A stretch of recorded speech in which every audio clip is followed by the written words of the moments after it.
Whether or not it has a large measurable impact or not, I think isn't really, I mean, obviously that's the goal, but certainly the point here is like every liter counts. The city is now asking Southwest Winnipeg residents to use cottage rules and heavily reduce their water usage after 2 weeks straight of sewage pouring into the Red River after a pipe failure here at Fort Garry Bridge.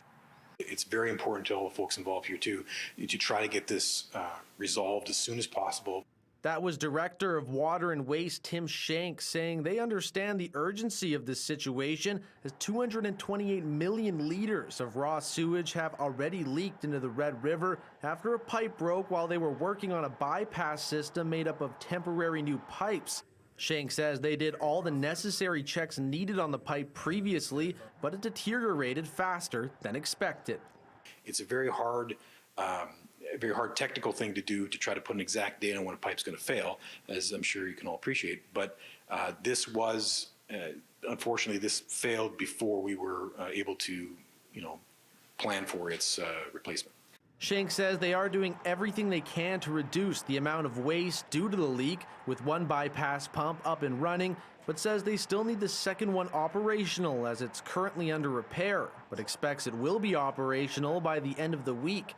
Shank says in the meantime, they are asking area residents and businesses to reduce the amount of water they use. Anything you can do to reduce that water coming through your house and going down the drain will help us on the other end where we're trying to handle all that sewage and pump it across the river. And roughly 90,000 customers in the area are being asked to reduce their water. City News spoke to a few of them. Here's what they had to say. It will change how we go about our day-to-day business. I think baths will turn into showers. We'll be looking more carefully at how we wash clothes, that sort of thing. We already use as little water as possible.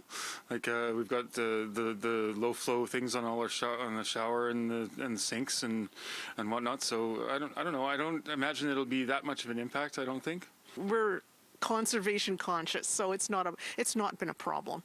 As for Shanks, he says once they do fix the leak, the bypass put in place will stay there for the foreseeable future. While we design and construct and commission a permanent replacement for the pipes that have failed under the river. That's going to take some time. That might take up to 2 years. So this bypass will probably be in place well into 2025. In Winnipeg, Mitchell Ringos, City News.